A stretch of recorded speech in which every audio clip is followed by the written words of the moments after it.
Very good morning students. आज हम study करेंगे 12th क्लास में संवेदी अंगों के बारे में।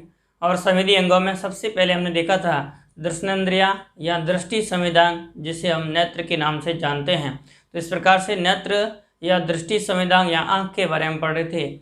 और नेत्र या आँख के बारे में हमने डिस्कशन किया था पिछली क्लास में। और पिछली क्लास में हमने पढ़ा था कि मनुष्य के अंदर एक जोड़ी नेत्र उपस्थित होते हैं।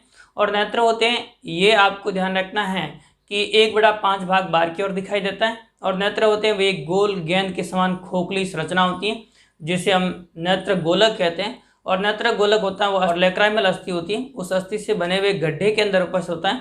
और उस गड्ढे को हम नेत्र कोटर कहते हैं।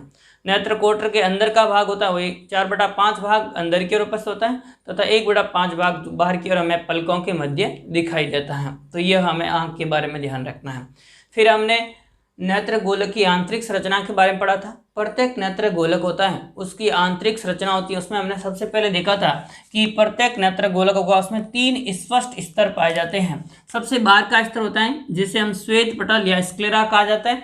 और श्वेत पटल होता है उसका अग्र भाग होता है जो 1/5 भाग पर उपस्थित होता है, जो कि वृत्ताकार आकृति का होता है, जिसे हम कोर्निया कहते हैं। और कोर्निया होता है ये वृत्ताकार होने के कारण से प्रकाश किरणों को संग्रहित करके नेत्र में भेजने का कार्य करता है, लेंस तक भेजने का कार्य करता है। दूसरा भाग हमने देखा था पीछे का दृढ़ भाग होता है, जिसे हम क्या कहते हैं, स्क्लेरा कहा जाता है। और स्क्लेरा भाग होता है यह भाग दृढ़ होगा और नेत्र गोलक की आकृति को बनाए रखने में सहायक होता है। फिर उसके बाद में हमने सेकेंड स्तर देखा था। और सेकेंड स्तर में हमने पढ़ा था रक्तक पटल या कोरोइड।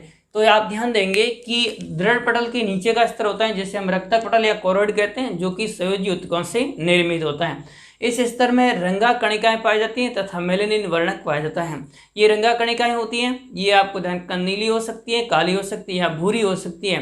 नीली, काली या भूरी रंगा कणिकाएं उपस्थित होती हैं। और इन रंगा कणिकाएं होती हैं, ये रंगा कणिकाएं आदर्श कृष्णिका की भांति कार्य करती हैं, जिसके कारण से प्रकाश का आंतरिक परावर्तन नहीं हो पाता है। ये तो हमने पढ़ लिया था पिछली क्लास के अंदर। आज हम तीसरा स्तर देखेंगे।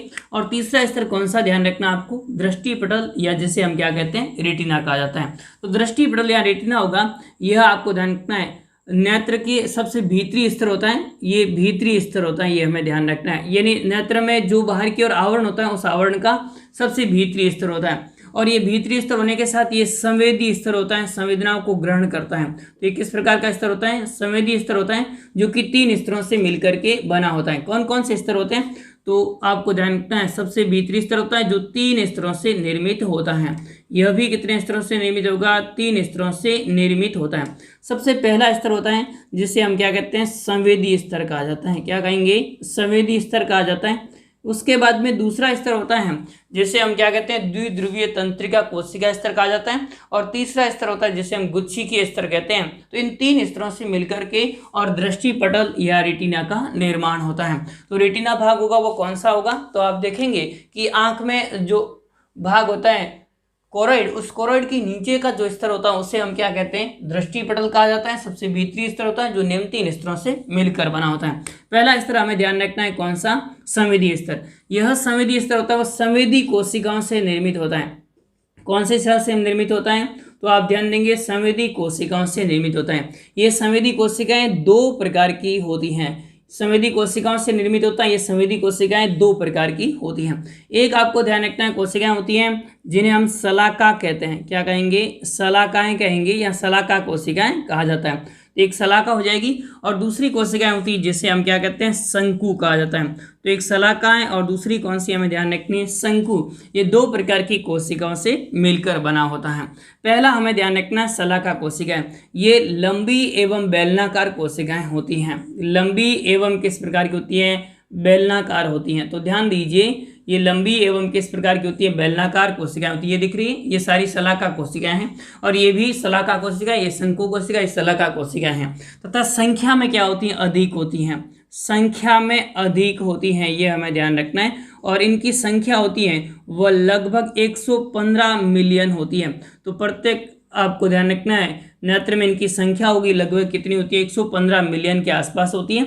इन कोशिकाओं से मिलकर के बना होता है, यह हमें ध्यान रखना है। ये शलाका कोशिकाएं होती हैं, इन शलाका कोशिकाओं के अंदर दृष्टि वर्णक उपस्थित होता है रोडोप्सिन। इन शलाका कोशिकाओं में दृष्टि वर्णक रोडोप्सिन उपस्थित होता है। ध्यान दीजिए, इन शलाका कोशिका में दृष्टि वर्णक कौन सा उपस्थित होता है, रोडोप्सिन उपस्थित होता है। यह रोडोप्सिन होता है, यह विटामिन ए के द्वारा निर्मित होता है। तो ये दृष्टि वर्णक होता है इसमें उपस्थित, और वो कौन सा उपस्थित होता है, रोडोप्सिन उपस्थित होता है, जो कि विटामिन ए से निर्मित होता है। तथा यह धीमे प्रकाश के प्रति संवेदी होता है। मंद प्रकाश या धीमे प्रकाश, मंद या धीमे प्रकाश के प्रति क्या होता है, ये संवेदी होता है। तो मंद प्रकाश के प्रति संवेदी होता है, कम प्रकाश में, मंद प्रकाश में देखने का कार्य करता है, ये हमें ध्यान रखना है। तो इस प्रकार से धीमे प्रकाश के प्रति ये कोशिकाएं संवेदी होती हैं, इस तरह संवेदी होता है।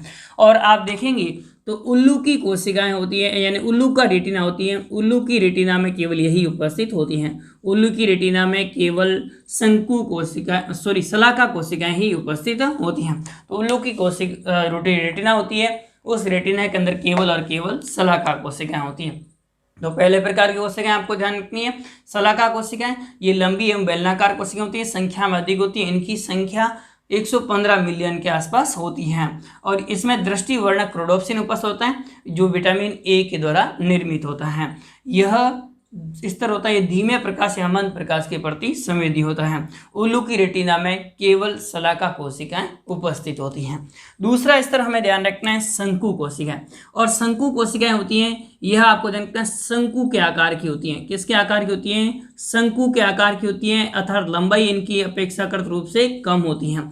और आप ध्यान देंगे, शलाका कोशिकाओं की तुलना में संख्या कम होती है, शलाका सेल्स की तुलना में कम होती है, शलाका कोशिकाओं की तुलना में कम होती है। तो ये आपको ध्यान रखना है, शलाका कोशिकाओं की तुलना में कम होती हैं। इनकी संख्या होती है वह 6.5 मिलियन के आसपास होती हैं। तो इनकी संख्या होगी वह 6.5 मिलियन के आसपास होती हैं। तो यह हमें ध्यान रखना है, 6.5 मिलियन इनकी संख्या होती है। क्लियर हो गया। अब उसके बाद में आपको ध्यान रखना है, शंकु कोशिकाएं होती हैं, उसके अंदर दृष्टि वर्णक उपस्थित होता है आयोडोप्सिन। इसके अंदर दृष्टि वर्णक उपस्थित होता है, और जिसे हम क्या कहते हैं, आयोडोप्सिन कहा जाता है। तो इस प्रकार से आयोडोप्सिन नामक दृष्टि वर्णक होता है, वह इस भाग में उपस्थित होता है। तो इस भाग के अंदर कौन सा वर्णक उपस्थित होता है, तो आप ध्यान देंगे, इसके अंदर दृष्टि वर्णक उपस्थित होता है, जिसे हम क्या कहते हैं, आयोडोप्सिन कहा जाता है। तो आयोडोप्सिन नामक दृष्टि वर्णक इसमें उपस्थित होता है। और यह आपको रंगों के विभेदन में सहायक होता है। रंगों के विभिन्न जंतुओं को विभिन्न रंगों में विभेद करने में सहायक होता है। वो कौन सा भाग होता है, तो आप ध्यान देंगे, यह आयोडोप्सिन वर्णक होता है, ये सहायक होता है, अर्थात शंकु कोशिकाएं सहायक होती हैं। अलग अलग कलर होते हैं, उन कलर को देखने के लिए, उनके कलर का पहचान करने में सहायक होती हैं। वो कौन सी कोशिकाएं होती हैं, तो ये शंकु कोशिकाएं होती हैं। तो शंकु कोशिकाएं होगी, वह रंगों के विभेद करने में जंतुओं को सहायता करती है। तो यह हमें ध्यान रखना है। और आप देखेंगे तो मुर्गी के रेटिना में केवल शंकु कोशिकाएं पाई जाती हैं। मुर्गी के रेटिना में केवल और केवल कौन सी कोशिकाएं पाई जाती हैं, शंकु कोशिकाएं पाई जाती हैं। तो ये इस प्रकार से आपको ध्यान रखना है, दो प्रकार की कोशिकाएं, एक शंकु कोशिकाएं और दूसरी शलाका कोशिकाएं। इन दोनों कोशिकाओं से मिलकर के स्तर बनता है, और इस स्तर को हम क्या कहते हैं, यहाँ से यहाँ तक का संवेदी स्तर है। संवेदी स्तर के बाद में दूसरा स्तर हमें ध्यान रखना है, और दूसरा स्तर कौन सा होगा, तो द्विध्रुवीय तंत्रिका कोशिका स्तर होता है। द्विध्रुवीय तंत्रिका कोशिका स्तर में आपको ध्यान रखना है, नेत्र में रेटिना में उपस्थित जो तंत्रिका कोशिका होती है वो द्विध्रुवीय होते हैं। हमने पढ़े थे न्यूरॉन्स के बारे में, एक ध्रुवीय न्यूरॉन्स, द्विध्रुवीय न्यूरॉन्स, और उसके बाद में हमें ध्यान रखना है बहुध्रुवीय न्यूरॉन, जो कि मस्तिष्क और मेरुज्जु मुख्य रूप से उपस्थित होते हैं। नेत्र के अंदर जो न्यूरॉन्स होते हैं वो किस प्रकार के होते हैं, द्विध्रुवीय न्यूरॉन्स होते हैं। द्विध्रुवीय तंत्रिका कोशिकाएं उपस्थित होती हैं, जिसमें दो ध्रुव उपस्थित होते हैं। इन द्विध्रुवीय तंत्रिका कोशिकाएं होती हैं, ये तंत्रिका कोशिकाएं शलाका एवं शंकु कोशिकाओं के साथ में सिनेप्स बनाती हैं। तो ये शलाका और शंकु कोशिकाओं के साथ में क्या बनाएगी, सिनेप्स का निर्माण करती हैं। तो सेकंड स्तर हमें ध्यान रखना है, द्विध्रुवीय तंत्रिका स्तर। यह तंत्रिका स्तर होता है वह शलाका एवं शंकु कोशिकाओं के साथ साथ में सिनेप्स का निर्माण करती है। अब उसके बाद में तीसरा स्तर हमें ध्यान रखना है और जिसे हम क्या कहते हैं, गुच्छिकीय स्तर कहा जाता है। तो ये तंत्रिकाओं के गुच्छिकाओं से निर्मित होता है। तीसरा स्तर आपको ध्यान रखना है, गुच्छिकीय स्तर, ये तंत्रिकाओं के गुच्छिकाओं से निर्मित होता है और ये द्विध्रुवीय तंत्रिका कोशिकाओं के साथ में सिनेप्स बनाता है। ये द्विध्रुवीय तंत्रिका कोशिकाओं के साथ में क्या बनाता है, सिनेप्स बनाता है। तो आप ध्यान देंगे, तंत्रिकीय कोशिकाओं के गुच्छिकाओं से निर्मित स्तर होगा उसे हम गुच्छिकीय स्तर कहते हैं। यह गुच्छिकीय स्तर होता है विद्युत ध्रुवीय तंत्रिका स्तर के साथ में सिनेप्स का निर्माण करता है तथा इनके एक्सॉन होते हैं, यानी इस गुच्छिकीय तंत्रिकाओं के जो एक्सॉन्स होते हैं ये एक्सॉन मिलकर के एक तंत्रिका का निर्माण करते हैं जिसे हम दृक तंत्रिका कहते हैं। तो इस प्रकार से आपको ध्यान रखना है, ये किसका निर्माण करेंगे, एक तंत्रिका का निर्माण करेंगे जिसे हम दृक तंत्रिका कहा जाता है। और ये दृक तंत्रिका होती है वह आंख की रेटिना को भेदते हुए, आंख की दीवार या भित्ति को भेदते हुए मस्तिष्क को जाती हैं। तो ये दृक तंत्रिका होगी मस्तिष्क में जाती हैं और मस्तिष्क में हमें वास्तविक दृष्टि का ज्ञान होता है, वहां पर इनका विश्लेषण होता है। तो ये इस प्रकार से 3 स्तरों से मिलकर के और तीसरा स्तर निर्मित होता है जिसे दृष्टि पटल या रेटिना कहा जाता है। स्टूडेंट नेक्स्ट अगला हम देखेंगे वह आपको ध्यान रखना है, नेत्र की आंतरिक संरचना किस प्रकार की होती है। इससे पहले हमने देख लिया था कि नेत्र में सबसे बाहर की ओर होता है वह दृढ़ पटल उपस्थित होता है, या दृढ़ पटल को हम क्या कहते हैं, तो आपको ध्यान रखना है इसे स्क्लेरा कहा जाता है। स्क्लेरा के बाद में हमने सेकंड देख लिया वह रक्तक पटल या कोरोइड, और थर्ड होता है वह रेटिना या दृष्टि पटल उपस्थित होता है। अब हमें ध्यान रखना है कि नेत्र गोलक आंतरिक रूप से, नेत्र गोलक आंतरिक रूप से 2 कक्षों में बंटा हुआ रहता है, आंतरिक रूप से 2 कक्षों में विभक्त होता है, यह हमें ध्यान रखना है। 2 कक्षों में बंटा होता है, विभक्त होता है, 2 कक्षों में विभक्त होता है, बंटा हुआ होता है। कैसे होता है, किस प्रकार से होता है, तो आप देखिए कि लेंस होता है उसके द्वारा, तो आप ध्यान देंगे जो लेंस द्वारा पृथक रहते हैं, जो लेंस द्वारा क्या रहते हैं, पृथक रहते हैं, लेंस होगा उसके द्वारा क्या रहते हैं, पृथक रहते हैं। तो आप देखेंगे कि नेत्र होता है वह आंतरिक रूप से 2 कक्षों में बंटा हुआ रहता है। एक कक्षक होगा जो कि लेंस से आगे की ओर उपस्थित होता है, एक कक्ष होता है वो पीछे की ओर उपस्थित होता है। आगे की ओर उपस्थित होगा उसे हम जलीय कक्ष कहते हैं, क्या कहेंगे, जलीय कक्ष कहते हैं, या इसे एक्वस कक्ष भी कहा जाता है। एक कक्ष होगा जिसे हम जलीय कक्ष कहेंगे या एक्वस कक्ष कहा जाता है। ये जो कक्ष दिखाई दे रहा है वो कौन सा हो जाएगा, जलीय कक्ष, जो कि किसके आगे उपस्थित होता है, लेंस के आगे उपस्थित होता है। जबकि पीछे का दूसरा कक्ष होता है वो कचाप द्रव्य कक्ष उपस्थित होता है, या इसे विंट्रियस चैम्बर कहा जाता है। तो इस प्रकार से 2 कक्षों में बंटा हुआ रहता है।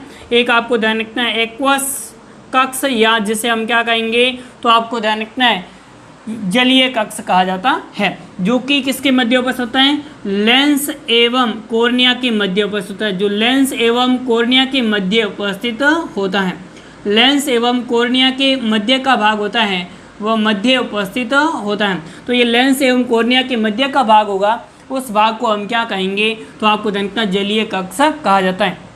इस जलीय कक्ष के अंदर आपको ध्यान रखना है द्रव्य भरा हुआ रहता है और इसे हम एक्वस ह्यूमर कहा जाता है। तो इस प्रकार से एक्वस ह्यूमर कहा जाता है, या इसे हम तेजो जल भी कहा जाता है, कई बार इसे तेजो जल भी कहा जाता है, या इसे कुछ किताबों में आपको नेत्रोद भी लिखा मिलता है। तो इस प्रकार का जल भरा हुआ रहता है जिसे एक्वस ह्यूमर, तेजो जल या नेत्रोद कहा जाता है। तो यह भाग है, ये तो कौन सा हो जाएगा, कॉर्निया, एवं ये पीछे का भाग है वो कौन सा हो जाएगा, लेंस, ये भाग है ये लेंस है। तो लेंस एवं कॉर्निया के मध्य का भाग होता है, उस भाग को हम क्या कहते हैं, जलीय कक्ष या एक्वस कक्ष कहा जाता है। और ये आपको ध्यान रखना कक्ष होता है, इस कक्ष के अंदर द्रव्य भरा हुआ रहता है, इस द्रव्य को एक्वस ह्यूमर या तेजो जल या नेत्रोद कहा जाता है। यह एक्वस ह्यूमर, तेजो जल या नेत्रोद होता है। यह नेत्रोद आपको ध्यान रखना है आइरिस के द्वारा, या आप ध्यान देंगे जिसे हम परितारिका कहते हैं, उस आइरिस या परितारिका होती है, उस आइरिस के द्वारा 2 भागों में विभक्त होता है। आइरिस के द्वारा कितने भागों में विभक्त होगा, 2 भागों में। एक भाग हो जाएगा जिसे हम अग्र कक्ष कहते हैं, एक भाग होगा जिसे हम अग्र कक्ष कहेंगे, दूसरा भाग होता है जिसे हम क्या कहते हैं, पक्ष कक्ष कहा जाता है। तो आप ध्यान देंगे आइरिस के द्वारा ये कितने कक्षों में बंटा हुआ रहता है, 2 कक्षों में बंटा हुआ रहता है। कौन सा कक्ष, जलीय कक्ष। जलीय कक्ष होगा ये 2 भागों में बंटा हुआ रहता है। कौन कौन से कक्ष आपको ध्यान रखना है, अग्र कक्ष, और दूसरा कौन सा कक्ष ध्यान रखना आपको, पक्ष कक्ष ध्यान रखना है। तो इस प्रकार से 2 कक्षों में बंटा हुआ रहता है। अग्र कक्ष होता है ये किसके मध्य उपस्थित होता है? तो आप ध्यान देंगे आइरिस एवं कॉर्निया के मध्य, आइरिस एवं कॉर्निया के मध्य का भाग होता है, कॉर्निया के मध्य का भाग होता है, मध्य का भाग होता है, उसे हम क्या कहते हैं? अग्र कक्ष कहा जाता है, या इसे हम सिरीय कक्ष भी कहा जाता है। इसे हम एक अन्य नाम क्या देते हैं? सिरीय कक्ष भी कहा जाता है। यहाँ पर आप ध्यान देंगे सिराएं होती हैं, ये सिराएं, यहाँ पर सिराएं आपको ध्यान रखना है CO2 एवं उपापचय उपजात पदार्थ होते हैं उनको बाहर की ओर ले जाती हैं। उपापचय उपजात पदार्थों को, उपापचय क्रियाओं के द्वारा निकलने वाले पदार्थों को, उपजात पदार्थों को बाहर ले जाती हैं। तो इस प्रकार से आपको क्या ध्यान रखना है? अग्र कक्ष किसे कहेंगे? आइरिस एवं कॉर्निया के मध्य का भाग होता है उसे हम अग्र कक्ष कहेंगे। यह कक्ष होता है, इस कक्ष को सिरीय कक्ष भी कहा जाता है। इस कक्ष के द्वारा सिराएं CO2 एवं उपापचय उपजात पदार्थों को बाहर ले जाती है। तो यहाँ से आपको ध्यान रखना है CO2 एवं उपापचय उपजात पदार्थ होंगे उनको बाहर की ओर ले जाने का कार्य करती है। वो कौन सा भाग करती है? सिराएं करती है। तो यह भाग हो गया कौन सा? अग्र भाग। अब उसके बाद में दूसरा भाग हमें ध्यान रखना है पक्ष भाग। ये किसके मध्य उपस्थित है? ये भाग है, ये आइरिस है, जो कि सीलरी पेशियाँ होती है, वो पेशियाँ अंदर की ओर लटक करके और किसका निर्माण करती है? आइरिस का निर्माण करती है। और आइरिस भाग होगा उस आइरिस और लेंस के मध्य का भाग होता है, इस मध्य का भाग होगा, उसके अंदर जो द्रव्य पदार्थ उपस्थित होता है इस भाग को हम क्या कहते हैं? पक्ष कक्ष कहा जाता है। तो ये किसके मध्य उपस्थित होता है? तो आप ध्यान देंगे आइरिस एवं आपको ध्यान रखना लेंस के मध्य का भाग होता है, लेंस के मध्य का भाग होता है, उसे हम क्या कहते हैं? तो आपको ध्यान रखना है पक्ष कक्ष कहा जाता है। तो पक्ष कक्ष किसे कहेंगे? आइरिस एवं लेंस के मध्य का भाग होता है, उसे हम क्या कहते हैं? पक्ष कक्ष कहा जाता है। इस पक्ष कक्ष होता है, इसके अंदर से आपको ध्यान रखना है यहाँ पर धमनियाँ आती हैं और धमनियाँ ऑक्सीजन एवं पोषक पदार्थों को पहुँचाती हैं। यहाँ धमनियाँ ऑक्सीजन एवं पोषक पदार्थों को पहुंचाती है। तो इस प्रकार से ऑक्सीजन एवं पोषक पदार्थों को पहुंचाती हैं, वो यहाँ पर कौन पहुंचाती है? धमनियाँ पहुंचाती है। तो एक कक्ष हो गया, वो कौन सा ध्यान रखना है आपको? तो ये जो है पहला कक्ष हो गया, जिसे हम क्या कहेंगे? जलीय कक्ष या एक्वस कक्ष कहा जाता है। किसे कहेंगे? लेंस एवं कॉर्निया के मध्य का भाग होता है, उसे हम जलीय कक्ष या एक्वस कक्ष कहा जाता है। यह कक्ष होता है, इसके अंदर भरे हुए द्रव्य को हम क्या कहते हैं? एक्वस ह्यूमर या तेजोजल या नेत्रोद कहा जाता है। अब उसके बाद में ध्यान रखना है कि जलीय कक्ष होगा, यह आइरिस या परितारिका के द्वारा दो भागों में व्यक्त होता है, अग्र कक्ष एवं पक्ष कक्ष। अग्र कक्ष होता है, यह आइरिस एवं कॉर्निया के मध्य का भाग होता है, इसे सिरीय कक्ष भी कहते हैं। इसमें सिराएं CO2 एवं उपापचय उपजात पदार्थों को बाहर की ओर ले जाती हैं। फिर उसके बाद में दूसरा कक्ष आपको ध्यान रखना है पक्ष कक्ष, यह आइरिस एवं लेंस के मध्य का भाग होता है। यहाँ से धमनियाँ ऑक्सीजन एवं पोषक पदार्थों को पहुँचाने का कार्य करती हैं। तो यहाँ पर धमनियाँ एवं जो होगी वे ऑक्सीजन एवं पोषक पदार्थों को पहुँचाने का कार्य करती हैं। क्लियर हो गया? तो ये तो पहला कक्ष हो गया, कौन सा? जलीय कक्ष।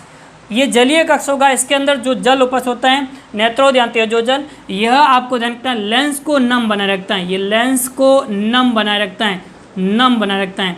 लेंस को नम बनाए रखने का कार्य है वो किस भाग के द्वारा किया जाता है? इस एक्वस ह्यूमर या तेजोजल या नेत्रोद के द्वारा किया जाता है। तथा दूसरा कार्य आपको ध्यान रखना है, ये नेत्र को बाह्य झटकों से बचाने का कार्य करता है। तो दो कार्य आपको ध्यान रखना है, किसके? इस नेत्रोद या तेजोजल या एक्वस ह्यूमर के दो कार्य ध्यान रखने हैं। एक तो ये लेंस को नम बनाए रखता है, तथा दूसरा कार्य आपको ध्यान रखना है, यह नेत्र को बाह्य झटकों से बचाने का कार्य करता है।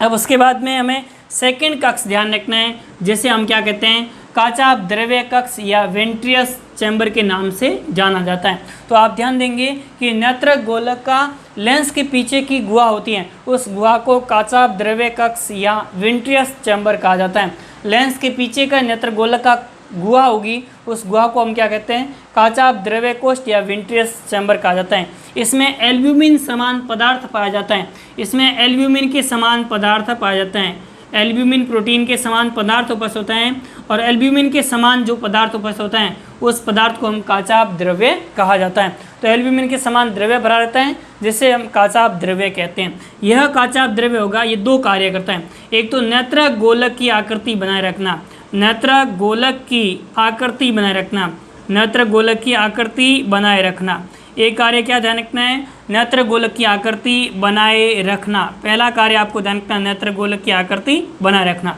तथा दूसरा कार्य आप क्या ध्यान देंगे, तो आप ध्यान देंगे कि ये नेत्र की सुरक्षा करने का कार्य भी करती हैं। तो नेत्र गोलक की आकृति बनाए रखना तथा नेत्र की जो रेटिना भाग होता है उस रेटिना की सुरक्षा करती है। तो रेटिना की सुरक्षा करना, तो दो कार्य आपको ध्यान रखना, एक तो रेटिना की सुरक्षा और दूसरा कार्य आपको ध्यान रखना नेत्र गोलक की आकृति बनाए रखना है। ये दोनों कार्य होते हैं वो काचाभ द्रव्य के होते हैं। तो इस प्रकार से दो कक्षों में बंटा हुआ रहता है, एक तो आपको ध्यान रखना जलीय कक्ष या एक्वस कक्ष और दूसरा काचाभ द्रव्य कक्ष या काचाभ द्रव्य कोष्ठ या जिसे विंट्रियस चैम्बर के नाम से भी जाना जाता है। तो यह इस प्रकार से आपको ध्यान रखना है, आंतरिक रूप से नेत्र होगा वो दो कक्षों में बंटा हुआ रहता है। अब हम अगली बात करेंगे और अगला कौन सा हमें ध्यान रखना है, लेंस के बारे में। तो नेक्स्ट अगला हम देखते हैं लेंस के बारे में। यहाँ तक का मैं मिटा देता हूँ। अब उसके बाद में हम किसके बारे में देखेंगे, लेंस के बारे में। नेक्स्ट अगला हमें ध्यान रखना है लेंस के बारे में। ध्यान दीजिए, नेक्स्ट है लेंस। ये भाग ये कौन सा हो जाएगा, लेंस। और लेंस होता है, इसमें आपको क्या ध्यान रखना है, ये पारदर्शी होता है और लचीला होता है। तो पारदर्शी लचीला लेंस उपस्थित होता है। तो नेत्र होगा, उस नेत्र में पारदर्शी लचीला एक लेंस उपस्थित होता है जो कि किस प्रकार का होता है, तो आपको ध्यान क्या उभयोतल होता है। किस प्रकार का होता है, उभयोतल होता है। तो मनुष्य में नेत्र में एक लेंस उपस्थित होता है जो कि पारदर्शी लचीला एवं किस प्रकार का होता है, उभयोतल होता है। तो ये उभयोतल होगा। अब उसके बाद में ध्यान दीजिए, लेंस होता है वह पीछे की ओर स्नायु से जुड़ा होता है जिसे हम निलंबन स्नायु कहते हैं। और स्नायु से जुड़ा होता है जिसे हम क्या कहते हैं, निलंबन स्नायु कहते हैं। इन निलंबन स्नायु के द्वारा जुड़ा हुआ रहता है। और लेंस होता है लचीला होने के कारण से ये निलंबन स्नायु होंगे वह लेंस की जो फोकस दूरी होती है उसको परिवर्तित करके और दृष्टि समायोजन में सहायता करने का कार्य करता है। ये निलंबक स्नायु होते हैं, पीछे की ओर जुड़े हुए रहते हैं और वह आपको ध्यान रखना है सीलियरी काय से जुड़े हुए रहते हैं। तो इस प्रकार से पक्षमाभ काय या जिसे हम सीलियरी काय कहते हैं उन सीलियरी काय से जुड़ा हुआ रहता है। तो सीलियरी काय की पेशियाँ होती है, इन सीलियरी काय की पेशियों से जुड़ा हुआ रहता है। तो इस प्रकार से सीलियरी काय की पेशियाँ पीछे की ओर उपस्थित होती हैं और इन पेशियों से जुड़ा हुआ रहते हैं। तो निलंबक स्नायु की सहायता से सीलियरी काय की पेशियों से जुड़े हुए रहते हैं।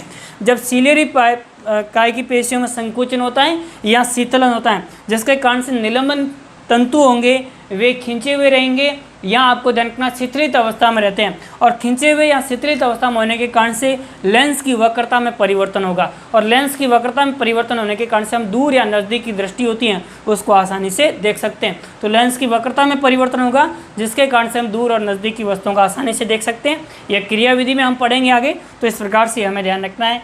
अगला भाग कौन सा हो जाएगा, लेंस के बारे में। आप ध्यान देंगे कि मनुष्य में उभयोतल पारदर्शी लचीले लेंस उपस्थित होते हैं। ये लचीले लेंस होते हैं वो निलंबक स्नायु की सहायता से जुड़े हुए रहते हैं, निलंबक स्नायु की पेशियों से जुड़े हुए रहते हैं। सीलियर की काय की पेशियों में संकुचन एवं शीतलन होने के कारण से निलंबक स्नायु तंतुओं में तनाव या शीतलन उत्पन्न होता है जिसके फलस्वरूप दृष्टि में समायोजन होता है। अर्थात ये सीलियरी काय होते हैं और निलंबक स्नायु होते हैं, इन स्नायुओं के द्वारा दृष्टि समायोजन में सहायता की जाती है। तो यह हमें ध्यान रखना है किसके बारे में, लेंस के बारे में।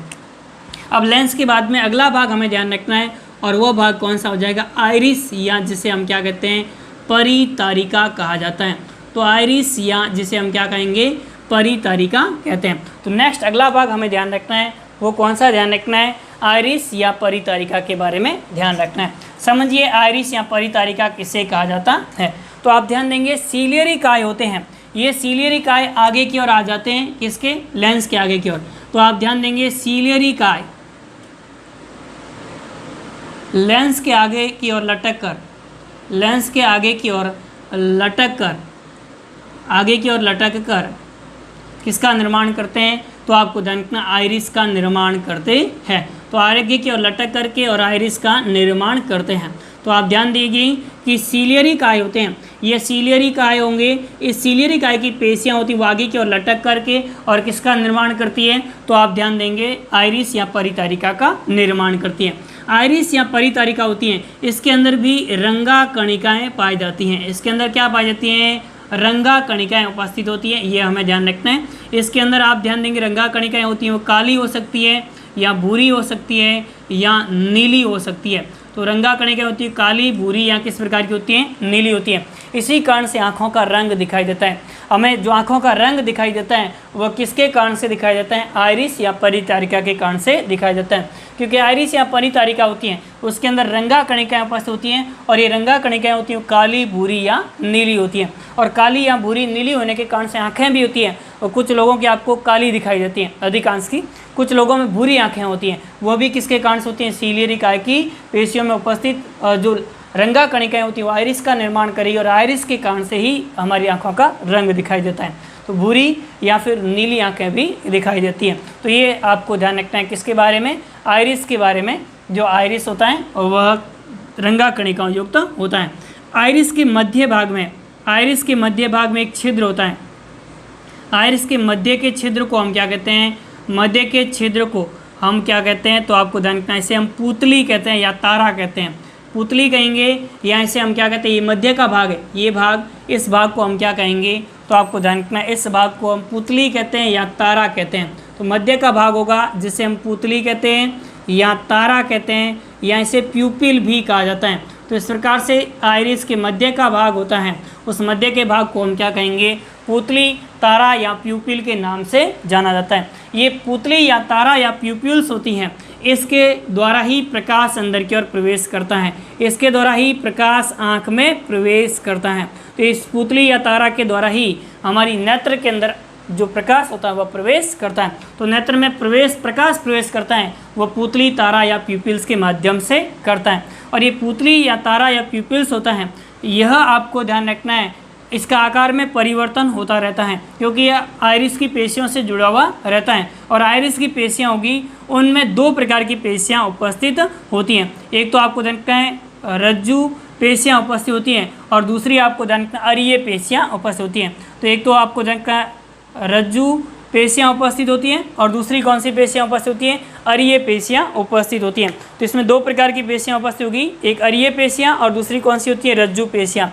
रज्जु अवरोधनी पेशियाँ होती हैं, और जो अरीय होती हैं ये प्रसारी पेशियाँ होती हैं। तो इस प्रकार से आपको ध्यान रखना है, दो प्रकार की पेशियाँ उपस्थित होती हैं, एक तो आप रज्जु अवरोधनी पेशियाँ और दूसरी आपको ध्यान रखना है अरीय प्रसारी पेशियाँ उपस्थित होती हैं। इसमें से रज्जु अवरोधनी पेशियाँ होगी, उनमें संकुचन होने के कारण से जो प्यूपिल का आकार है वो छोटा हो जाता है, ये हमें ध्यान रखना है। और जबकि अरीय प्रसारी पेशियों में संकुचन होने के कारण से जो नेत्र है उसके जो प्यूपिल होगा उसका आकार क्या हो जाता है? बढ़ जाता है, बड़ा हो जाता है। तो इस प्रकार से व्यास बढ़ता है या घटता है, वह किसके कारण से घटता है या बढ़ता है? इन्हीं पेशियों में संकुचन या शिथिल होने के कारण से। प्रसारी पेशियों में संकुचन होने से व्यास बढ़ जाएगा, जबकि अवरोधनी पेशियों में संकुचन होने से व्यास घट जाता है। अब और ये पेशियाँ होती हैं, ये प्रकाश के प्रति संवेदी होती हैं। हम देखते हैं कि रात्रि के समय नेत्रों का आकार होता है वो अधिक दिखाई देता है हमें। उसका कारण क्या है? क्योंकि प्रकाश कम होने के कारण से जो प्रसारी पेशियाँ उसमें संकुचन होगा, जिसके कारण से व्यास बढ़ जाता है।